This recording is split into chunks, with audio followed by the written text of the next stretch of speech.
Ahora vamos a leer el octavo capítulo de la autobiografía del Papa Francisco llamada Esperanza y que en este caso se llama La vida es el arte del encuentro. Recordemos que en el capítulo anterior el Papa Francisco nos habló sobre su experiencia como futbolista, en la cual resalta que no era muy bueno, pero que la práctica del deporte y además, incluso solamente siendo fan, siendo hincha, te puede dar una idea de lo que es, por ejemplo, trabajar en equipo, reconocer las habilidades de los demás y cómo cada uno de los talentos que tenemos pueden ayudar a sacar algo mucho mejor, ¿no?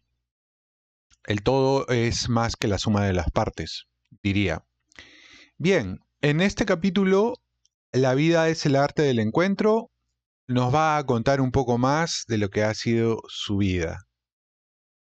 Así que empezaré con la lectura. Es característico de la actividad deportiva unir en vez de separar, construir puentes en vez de levantar muros. Toda auténtica actividad social combate la incultura de la marginación y del perjuicio y favorece la cultura del encuentro, que es propia de la sustancia más profunda e íntima de nuestro ser, por naturaleza, proclive a las relaciones, la interacción y el descubrimiento del otro. Como escribió Romano Guardini, un gran teólogo nacido en Italia, pero que emigró a Alemania cuando era niño, el hombre ha sido creado de tal manera que, antes que nada, se percibe a sí mismo en forma de principio, abierto y propenso a lo que salga a su encuentro. Si se bloquea, si se endurece, si permanece encerrado en sí mismo, si nunca se atreve a adoptar una actitud de entrega a la realidad, cada vez será más miserable y duro. Conservando para sí mismo su alma, la perderá.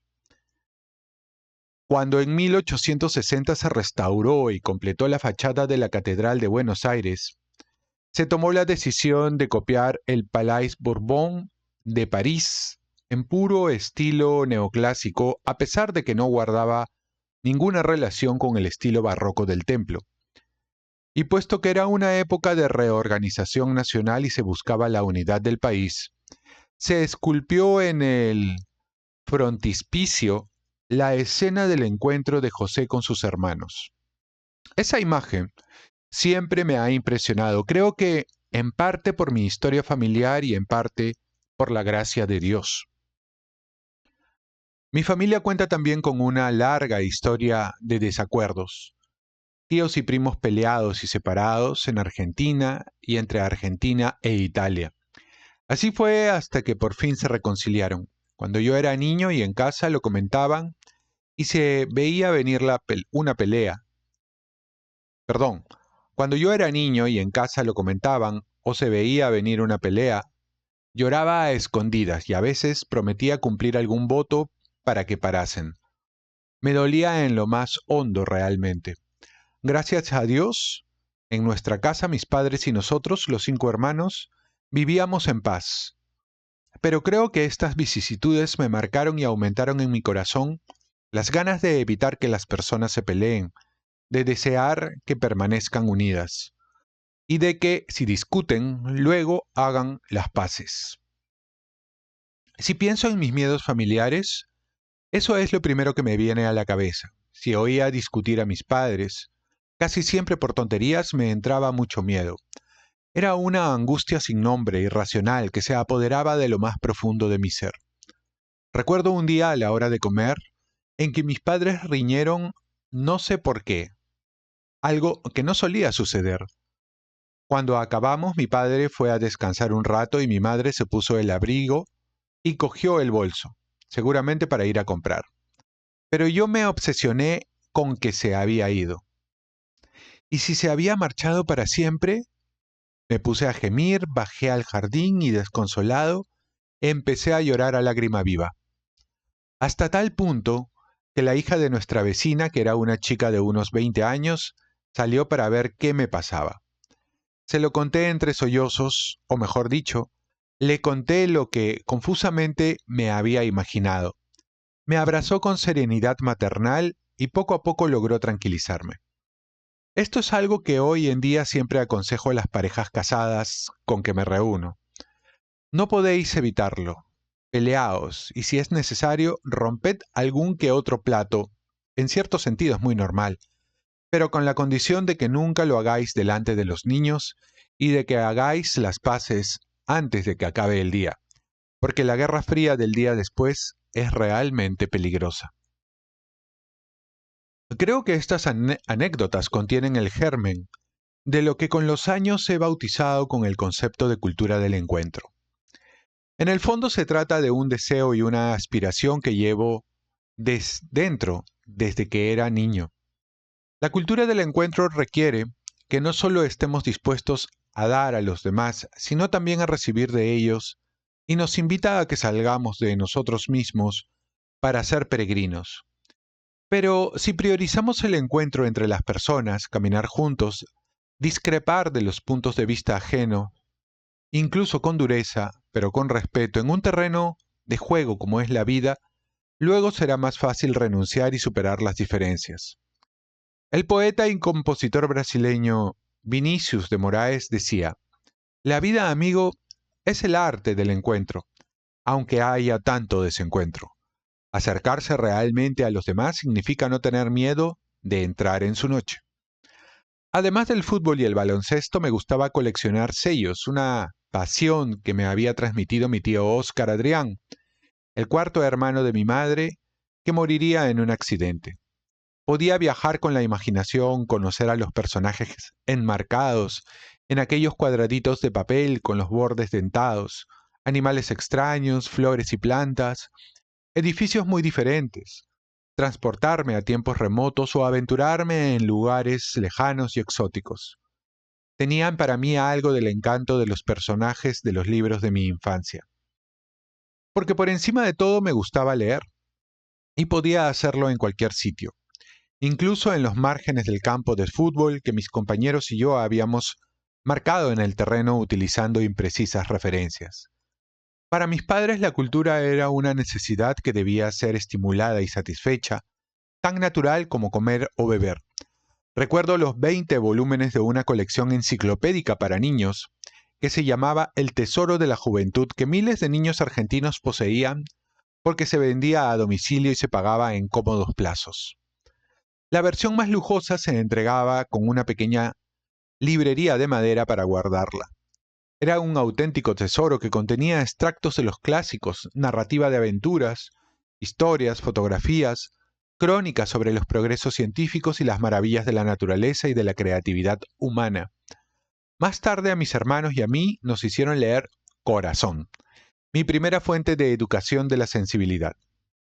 Enrico, Silvia, Antonio, Stardi, Luigi, Garrone e incluso Franti el infame, que sonrió, todos los chicos de aquella escuela primaria de Turín del año 1881, que retrata la novela de Amicis, se unieron a mi grupo de amigos y se confundieron con ellos.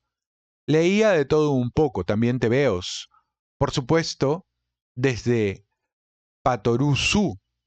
Quizá la historieta cómica más popular de Argentina cuenta las aventuras de un rico cacique de los Tehuelches que posee vastas propiedades inmobiliarias en Patagonia, una fuerza física sobrehumana y un corazón caritativo pero ingenuo. A Superman. Era un lector curioso y voraz. Sin embargo, no era un empollón, ni el primero de la clase, ni el que llevaba la voz cantante. Me las apañaba muy bien en el colegio. Estaba entre los mejores, pero nunca fui el primero, como mucho el segundo o el tercero. Cursé el nivel inicial, el jardín de infancia en el Colegio Católico Nuestra Señora de la Misericordia, donde volvería para hacer la primera comunión con Sor Dolores Tortolo, nuestra maestra. Y si el colegio me gustaba era sobre todo gracias a ella. Me hizo comprender que uno no puede crecer solo, que siempre es la mirada ajena la que te ayuda a crecer. Nunca la he olvidado. Amé la escuela porque ella me enseñó a hacerlo. Luego en primaria mis padres me matricularon en la Escuela Pública Coronel Pedro Cerviñón, en la calle Varela, una travesía de la avenida Directorio, que también estaba cerca de casa. Daba igual que no tuviéramos coche. Llegaba a pie en un santiamén. En aquella época Flores era el pulmón verde de la ciudad y aún había muchas calles sin asfaltar. Así que, para no manchar el babi, que era blanco, me lo quitaba antes de cruzarlas corriendo. Casi todas las casas tenían un patio o un pequeño jardín. Se hacía mucha vida en la calle, prácticamente todos se conocían y se saludaban. Y aquí aparece una fotografía, ¿no?, de el Papa Pablo, perdón, el Papa Francisco, Jorge Mario Bergoglio, con su hermano en el día de su primera comunión, ¿no? Aquí están los dos, muy parecidos, por cierto. Ok, y continúa. Me acuerdo de todas mis maestras. La primera se llamaba Estela Dora Quiroga de Arenás y tuvimos una bonita y profunda relación. Fue mi maestra los primeros 2 años. Luego tuve a la señora Elvira Rosa Morales, a la maestra Lía Julia Pelufo y al maestro Roberto Brusa. Un día en cuarto, no recuerdo por qué la maestra Lía me riñó y a mí no se me ocurrió otra cosa que mandarla a paseo. La maestra no rechistó. Me pidió el cuaderno y escribió en una de sus páginas que quería reunirse con mi madre, quien al día siguiente obviamente se presentó a la escuela. Hablaron largo y tendido y luego me llamaron. Entré con la cabeza gacha y la mirada aún más baja. Y mi madre me riñó. Pídele perdón a la maestra, dijo. Y yo obedecí. Dale un beso a la maestra. Y yo lo hice. La maestra me mandó a volver a clase y yo, todo contento, pensé que había salido bien parado. Pero cuando llegué a casa después del colegio, me esperaba el segundo acto. Fue una educación muy humana. La defensa del papel de la maestra y de la institución docente tenía un enorme peso, y debe seguir teniéndolo hoy en día. Es más, sobre todo hoy en día. La maestra era para nosotros una figura de referencia, como una segunda madre. Cuando en primer curso falleció la madre de la maestra Estela y la vi volver vestida de negro, por primera vez comprendí qué era el luto.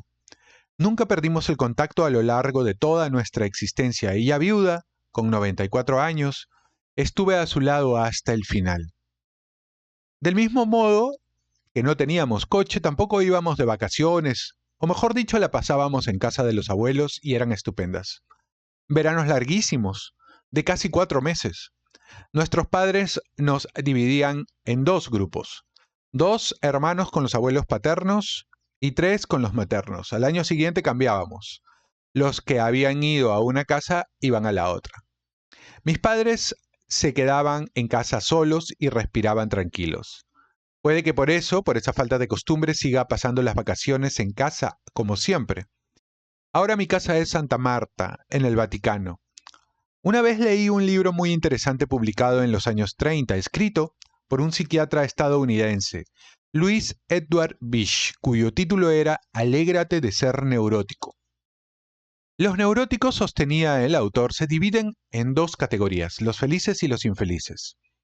La diferencia entre ellos reside en que los segundos se sienten culpables por su diversidad, sufren de una cierta hipersensibilidad y tienen una vida interior intensa y compleja, mientras que los primeros han descubierto que todo eso es un recurso del que echar mano para realizarse.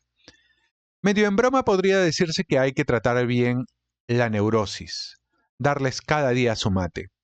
La expresión de la espiritualidad de San Ignacio, buscar y encontrar a Dios en todas las cosas, puede aplicarse incluso a nuestras pequeñas neurosis, si permitimos que su misericordia las ilumine. Yo también tengo las mías. Una de ellas es que estoy demasiado apegado a mi hábitat. La última vez que pasé las vacaciones fuera de casa fue hace 50 años, en 1975, con la comunidad jesuita. Sea como sea, antes y ahora tengo vacaciones de verdad. Cambio de ritmo. Si a lo largo del año suelo despertarme antes de las 5 de la mañana, cuando estoy de vacaciones duermo un poco más, rezo un poco más, leo las cosas que me gustan, escucho música, hago cosas que me relajan y me regeneran. La música clásica es una flor que cultivo desde que era un muchacho, y ese es también un regalo heredado de mi madre. Schubert, Chopin, que de joven me encantaba, Wagner, Beethoven, y también el sentimiento trágico de la nostalgia, los grandes románticos, el Erbarme de Bach, que cada vez me parece más sublime, y Mozart, obviamente, el Et Incarnitatus Est de su gran misa en do menor, lo lleva a uno de la mano ante la presencia de Dios. Tiempo atrás, encontré una cita de Gustav Mahler, el gran compositor y director de orquesta tardo romántico, que me gustó mucho. Hablando de las tradiciones, escribió: la tradición no es la adoración de las cenizas, sino la preservación del fuego. La tradición no es un museo, es la garantía del futuro. La idea de regresar continuamente a las cenizas es la nostalgia de los integristas. Pero ese no debe ser el verdadero sentido de la palabra. La tradición es una raíz indispensable para que el árbol no deje de dar nuevos frutos. Siempre he alternado de manera natural esta afición a la música culta con la afición a la música popular. Con Edith Piaf, por ejemplo, otra gran pasión de mi madre, o con el tango y la milonga. Decía Carlos Gardel que la voz más melodiosa no basta por sí sola para entonar un tango. El tango hay que sentirlo porque viene de dentro. Para nosotros los argentinos y sobre todo para los porteños suele ser así. El tango habla de muchas cosas, también de derrota, de algo que se torció o se perdió. Saber perder es la sabiduría, dice un verso del poeta jesuita argentino Osvaldo Pol. Hay un bonito tango que se titula Rencor, que habla de un odio maldito que llevo en las venas, que me amarga la vida como una condena, y es herida abierta que me inunda el pecho de rabia y de hiel. Ocurre que en la vida también excavamos en estas profundidades que hablan de nuestras debilidades, de nuestras miserias humanas, de nuestras contradicciones, y que nos colocan ante una encrucijada, elegir entre la vida y la muerte. El fracaso siempre oculta una cierta sabiduría. Saber perder es la sabiduría de los auténticos luchadores, de quienes saben que uno puede caerse e incluso hundirse, pero que lo que cuenta es ponerse en pie de nuevo. Lo dice también una bonita canción de Alpini, cuerpo militar de alta montaña del ejército italiano, en el arte de subir. El éxito no está en caer, sino en no quedarse en el suelo. Y como saben muy bien los grandes escaladores, la fuerza no es un don de la naturaleza, sino algo que se conquista con esfuerzo a lo largo del camino. Por otra parte, sin el fracaso, no existiría la historia de la salvación. El fracaso de la cruz, llevado hasta sus últimas consecuencias, es el fundamento de nuestra vida nueva. La sabiduría es de quien se pone de pie de nuevo, de quien sigue adelante, de quien en vez de malgastar el tiempo quejándose, vuelve a entrar en juego, de quien no permite que el resentimiento y el egoísmo le endurezcan el corazón, sino que siempre abraza la vida, siempre. La música popular se hace eco de todo esto. Por lo que me han dicho, ni siquiera soy el primer pontífice que escucha tangos en el Vaticano. Al parecer, en los años 20, Pío XI presenció una exhibición de Casimiro Aín, a quien llamaba el Basquito, un bailarín argentino que había hecho fortuna en Europa.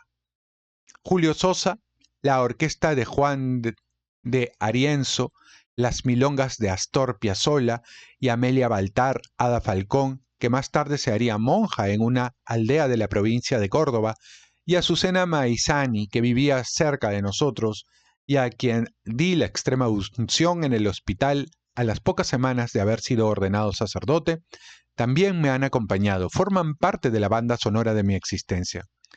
El tango puede llegar a ser dramático pero nunca pesimista porque emana tormento y vehemencia, evoca nostalgia y esperanza en partes iguales.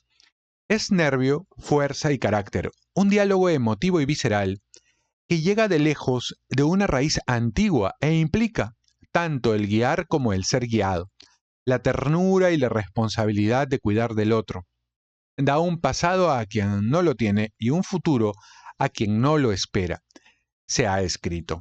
Un buen tango hace bailar incluso en silencio. Aquí termina este capítulo, que me parece interesante, que narra ahí algunos temas un poco desconocidos del Papa Francisco. Yo no los por ejemplo, no conocía sus gustos musicales. No sabía que escuchaba Edith Piaf o no sabía que leía los tebeos, los cómics de Superman, que es bastante interesante. También me parece interesante los, las referencias que hace en torno a la tradición, ¿no? Porque siempre se le ha visto al Papa Francisco más bien rupturista, pero cuando leo estas líneas, me parece que estamos hablando de una persona un poco distinta, ¿no? Un poco más apegada al mundo antiguo, porque siempre hace o tiene una especie de halo nostálgico en los párrafos que estoy compartiendo con ustedes. Me llama mucho la atención. No lo imaginaba tan así. Y sí tiene un bagaje intelectual bastante amplio, que es lo propio, ¿no? Es lo propio que debería de tener un papa, creo yo. Muy bien, me ha parecido bien interesante sus referencias, las referencias también a su etapa de niño, ¿no? A su etapa siempre un poco contestón ha sido. Yo creo que siempre, ¿no? Tiene un temperamento ahí un poquito contestatario, escondido, que seguramente a lo largo de los años y con el cultivo de la fe ha sabido un poco moldear, apañar, domesticar. Muy bien, ese ha sido un poco este capítulo. Voy a continuar leyendo el siguiente capítulo, pero en el siguiente video. Suscríbanse, déjame sus comentarios, déjame un like, porque eso ayuda también a que este contenido pueda llegar a más personas que le gustaría conocer un poco más de la vida del Papa Francisco. Nos vemos en el siguiente video.